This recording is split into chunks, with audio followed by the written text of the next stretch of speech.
Good morning, Lenore. Morning, Bridie. Good morning, Patrick. Morning, Bridie. And good morning, Gabrielle. Welcome back to Newsroom Edition. Thanks, Bridie. Great to be here. Great to have you. This week, Anthony Albanese told the nation that in 2025, we've turned promises into progress. I want to unpick that a bit and look back on the year that the government has had as a whole. Lenore, Albanese is adamant this year was about action and he sees it as a success. Does that ring true to you? Yeah, to a large extent it does. I'm sure Anthony Albanese would answer that question with a list of his election promises and all the ones that he's ticked off or partially ticked off and say, see, I'm doing what I told the people I would do, and that is successful. And he did have a massive win in the election campaign, so I can see that he would look at it that way.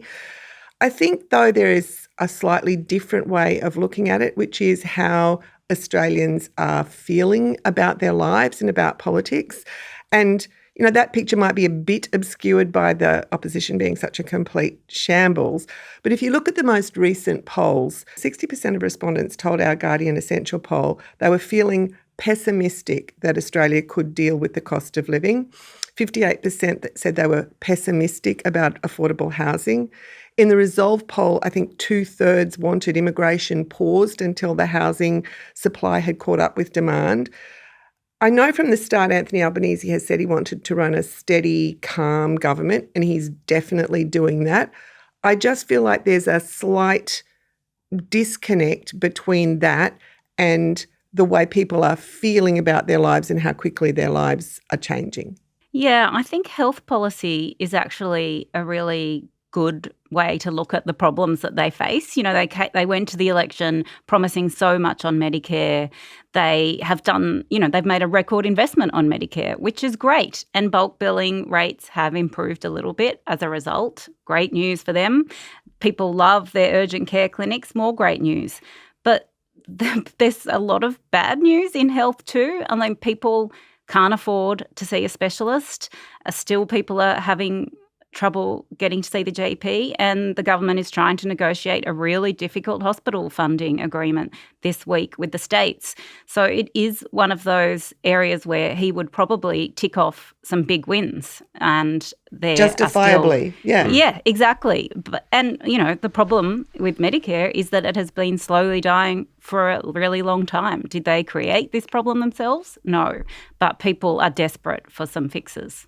They've also got big challenges coming up there. There's a health and hospital funding agreement with the states, which is up for discussion on Friday. The expense of running hospitals is rising. States are under immense amount of pressure to keep those systems going, and there's always this financial tug of war between the states and the federal government over who will fund them and how they'll be funded. But I think there were two sort of major wins, I guess, for the government this year. Environment laws getting passed, delivering election promise, which they failed to do in the last term of government. I think they can chalk that up as a pretty substantial win, getting it through with the Greens. I think the other one that sort of flies under the radar is continuing with the electrification of the grid. More and more renewables are coming on stream. It's something which by the end of this term, it will be there'll be such a great penetration of renewables, solar, batteries, wind, that I just don't think the coalition, if they wanted to, could even turn it around now. It's got so much momentum. There's so much investment pouring into it. So I think that's a win which is probably not recognised as much as it could be. Another one that's sort of on the fence is cost of living, because, they've done some things like increase wages for care workers, wipe up 20% off HECS debt. So there's stuff being done. But they just ended the electricity rebate, which I think was the right thing to do in a public policy sense, but is going to hit people in the hip pocket. And if you want to go back to the idea of how do people feel as opposed to what's being ticked off the list, I think that's probably another one. Yeah, I think so. I think they're going to be their probably number one challenge next year. We've got inflation, which is ticking up again. The government is under immense pressure from the coalition over government spending. So what do they do? Interest rates aren't going to go down again. They might go up. So that's a really tough point, and it feeds into that point you were making earlier about some of the dissatisfaction with Labor is probably masked by what's going on with the coalition at the moment.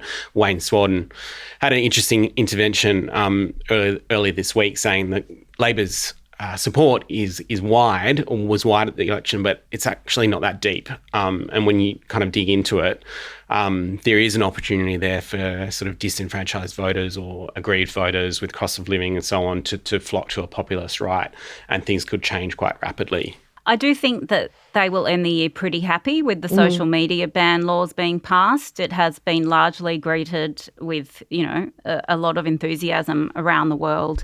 And Anthony Albanese actually said on Wednesday, be proud today and remember this day. I think it will go with the other great reforms that Australia has led the world on. So I think that's a pretty happy note for them to end the year on. And going back to voters' feeling as compared to the government's checklist, what specific areas do you think voters would have liked to have seen more progress on this year? I think if the government wanted to use its political capital to do one big thing, to take one big political risk, I think it should be in housing policy. They have got a housing policy. They are ticking it off, that building new homes, affordable homes, the first home buyers grant. But that first home buyers grant is also sort of acting to inflate prices. And actually, at the end of the year, housing affordability is still getting worse. And I think that problem hits almost every sort of part of society. It's worsening inequality. It's worsening intergenerational inequality. It's so much embedded in that feeling that people have that their lives are difficult and they can't see how they're going to get better, that, I think if they're going to do one, as Paul Keating would have said, 2 skis, 1 pole downhill kind of scary thing, I reckon it should be that. I don't think they will, but I think that's what it should be. Look, I agree with that, but I think it's got to be done through the lens of tax reform. I think that's something that the crossbench has been pushing for quite hard. And the question of housing is just tied to the question of how we deal with assets in our tax system, capital gains, negative gearing, so on. But I think if you were going to do one thing, you need to look at the tax system as a whole. The burden is falling much more on younger people. It's going to continue. We've got an ageing population.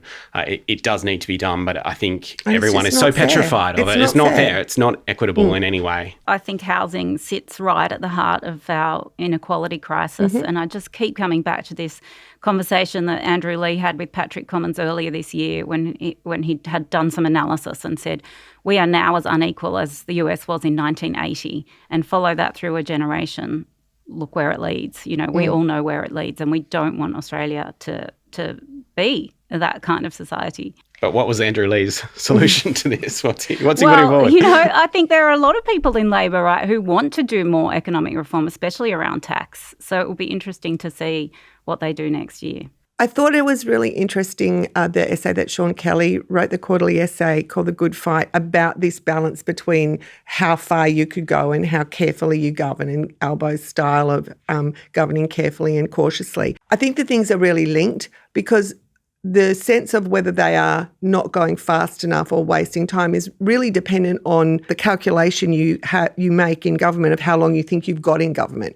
And I think that might go to the differences in those analyses. I think Anthony Albanese is really thinking that he can lock Labor in for a really long-term government, and therefore he can take his time. Others looking at political volatility think you might not want to bank on that.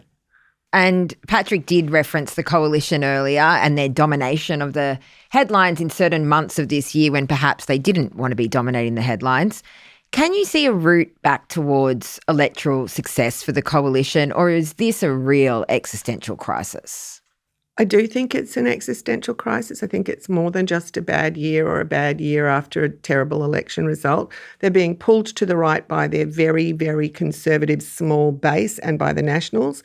That means they lose votes to the Teals on the left. I think Susan Lee's doing the best she can in what is actually an impossible situation. I thought there was a very interesting discussion of that on our sister podcast, Back to Back Barry's, last week, where Tony Barry, who's a former Liberal strategist, said that the things that the Liberals are doing are sort of basically going to mean that they can't get back to power, like opposing net zero, which voters see as a proxy for we care about climate change. So I don't know where it will end, but I can't see a way through it without some pretty major reorganisations politically. I feel like I'm a bit of a parrot on this podcast, sometimes popping up and saying existential crisis for the Liberals. But it is. And I think the reality is that it's got to get a lot worse before it gets better for the coalition. They've got to hit rock bottom and then go even further and into the bedrock. And then they will realise that actually we're on the wrong track. We have to change. We have to do something. Or something will change structurally. I thought Ron Boswell wrote a very interesting column in the Australian on Thursday, and I can't believe I'm about to quote him, but he said, first, never underestimate the chaos that fringe movements can create. Yep. And second, hold them to account. Bozzy fought the far right his whole career. But I thought also was quite interested in an analysis piece that Phil Curry did in the AFR, which was sort of loosely talking about how the Teals are approaching all of this, because the Teals are now looking at the Liberal Party, I'm assuming, and saying, well, the moderates in the Liberal Party are almost non-existent. We are capable people. Should we be aiming for something more than hoping that we have a balance of power vote on the crossbench? Now, you know, I have not made too many calls on this. I don't think there's anything absolutely formulated yet. But you can see a future where the Teals try to, in some way, sort of combine with the sort of moderate end of the Liberal Party to form a centrist, centre-right party grouping in some way, which was what the Curry article was going to. I thought it was really interesting. And, you know, it makes sense that those kinds of loose discussions would be happening. And what about Susan Lee in all of this? She had a very rough start to her leadership, but has she been given a proper chance at the job, or do you think she's just not up to it? I don't know if she's really been given really any proper airtime to succeed as a leader since she came into the job. She's inherited a party in disarray. You know, you just think of all the things that have happened this year alone. You know, the fight over net zero, Barnaby Joyce's defection. I just don't think she's been able to give it a red hot go, and I'd restrain from judging her until she gets that kind of opportunity. I've got to say, I think she has made the best of a completely impossible situation. And really quickly, how did the Greens fare this year? I was trying to think about the year for the Greens, and, you know, they obviously had a bad election result, but in some ways I feel like they are now putting the pieces back together, trying to work constructively with the government, getting the environment laws passed, which required compromise, I think has put them back on track. They've managed to keep any internal divisions at bay. We haven't seen any big fights amongst them. You know, they're in a reasonable position heading into 2026, I think. But David Pocock has had a very good year. He's kind of the breakout star of Senate estimates. They've had a few issues where they've fought really hard on, like the FOI changes, which, you know, they pretty much sunk. The Briggs report into the jobs for mates, they were really strong on that. Yeah, and David Pocock, again, you know, I think his Instagram reel on that was viewed something like 1 million times, which is pretty good for an ACT independent senator. It's, I was about to say, he's the breakout star of my Instagram feed. And it's interesting, isn't it? Because normally it's the left wing of the Labor Party that's kind of the conscience of the Labor Party pulling them to do more. But the left wing of the Labor Party runs the caucus now, and the left wing of the Labor Party has the Prime Minister. So it's kind of like the crossbench, the Teals, the Pococks are the people kind of pushing for more reform. Yeah, exactly, and particularly on something like gambling reform, where I think, you know, they've obviously got supporters within the Labor Party, but they're the ones that are free to speak out about this and do the, you know, Instagram reels and the TikToks on it. That was one of the interesting things in that Sean Kelly essay, that in caucus meetings sometimes no one asks a question like, since when? Wow. That is staggering. Why do you think that is? Because they're all sort of, you know, happy in government, owe their seats to the Prime Minister, many of them, and he runs a tight ship. So just stepping outside of Canberra now, as we get to the end of the year, what is on your mind in general? I'm really scared about where the immigration debate will take us in 2026. Sorry to bring the mood down, but I think we've started to see it play out already. You know, the misleading term mass migration has kind of entered the mainstream. But I think what we can't lose sight of is how these so-called debates affect real people. You know, when politicians or commentators get up and blame the housing crisis or crowded hospitals or traffic jams even on immigrants, those debates affect the lives of people who came to this country to work hard and have a better life. And they keep people up at night. They create stress.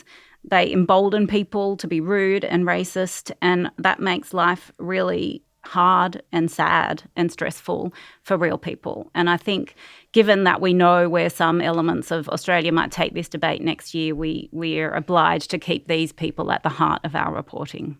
Yes, I do think that there's going to be a lot of reporting on this issue next year, and it will be one of the things dominating the headlines.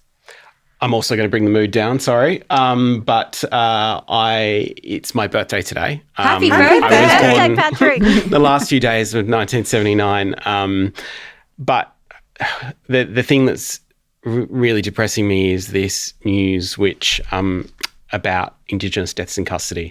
So we started as a country counting Indigenous deaths in custody at that point, at which I was born, in 1979, 1980. In that year, there were 4 Indigenous deaths in custody and 15 overall deaths in custody of the whole prison population. Since that time, as a proportion, the prison population in Australia has doubled in size, and which is also leading to more Indigenous people behind bars and more Indigenous deaths in custody. Last year, we had 33 Indigenous deaths in custody, which is a pretty grim milestone. It's the highest level ever. We've had national agreements, we've had royal commissions, we've had, so many attempts to fix this, but it's going backwards. And even the rhetoric around it is getting worse. In states, we're seeing, turning the clock back to the 19th century with locking up kids, for crimes that they don't even have the, capacity to understand wrong. 13-year-olds, behind bars, it's all wrong. We're heading in the wrong direction on this, and I don't think enough attention is given to it. Lenore, what about you? What's been on your mind as the year finishes up? Many things, but one of them is I'm trying to assemble a sort of reading list on AI for the summer. I've read a great deal about it over recent years, and particularly this year, and clearly it's sort of changing everything, including our industry. But I guess I feel sometimes like I'm reading something and it feels like I'm kind of doing grade 12 maths and I haven't fully understood the grade 10 maths. So I'm sort of going to go back and try to sort of read into the whole question again over summer. So wish me luck. I am not surprised that you are spending your holidays going back to school and all. As we end the year, what is giving you hope? One thing is, whatever you think about the social media ban and however that plays out, I do think there's a really growing awareness, understanding, discussion about the impact that digital technology is having on us as humans, on our brains, on our psychology, on our well-being. It's not just kind of, punishing parents talking about it. I think young people are really thinking about it and aware of it, and that gives me hope. That's giving me hope as well. Patrick, what hope are you going to give us? Look, I mentioned electrification earlier on as a success. I think in 2026 that's going to continue. It's really positive. You're seeing it actually on the streets of our cities. There's e-bikes everywhere. There's more and more electric vehicles on the road. I think, it's a really positive thing, which I don't think we actually appreciate as much as we could. Fast, and it's happening fast. The EV uptake is really fast. Really fast. And it's something we need to do. We need to get to net zero. And when consumers are given a choice, it's convenient, it works, it's cheaper, it's better for the environment. It's a win all round. The shift is hugely significant to watch. Gabrielle, what is giving you hope at the end of this year? Honestly, Bridie, at the risk of sounding like a real cornball, I think our readers and viewers and listeners are what is giving me hope. We've had the most extraordinary response to our end-of-year appeal, which we do every year, but we've raised more money than ever before in Guardian Australia's history.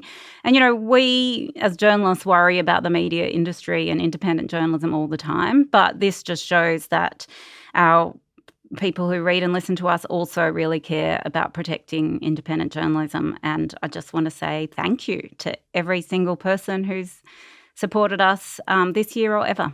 And I would like to say thank you to our Reader Revenue editor, Paddy Wood, and to Gabrielle, who have done a lot of the work behind that campaign. Well done. And this is a safe space for earnestness, Gabrielle, as you know. And it was a cornball. And I just wanted to say something right at the end of this edition to let our Newsroom edition listeners know about some happy, sad news we have here at The Guardian. Bridie Jabour, our host and our multimedia editor, who has been with Guardian Australia since the very beginning, 13 and a half years ago, is leaving us for a time to take up a promotion as a secondment at Guardian UK in London. We're so proud of her and everything she's done for The Guardian. We're so sad to see her go for a while. So we'll have a new host when we all come back next year, but we just had some flowers to say thank you to Bridie for everything she's done. Oh my Thanks, God. Bridie. Thank you, Lenore.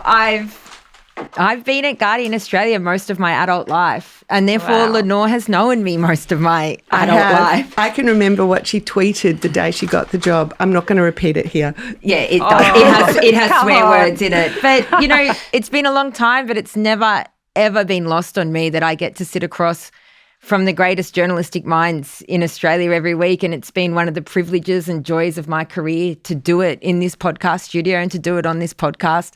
So thank you to all of you. And of course, thank you to the listeners. I'm going to miss you all.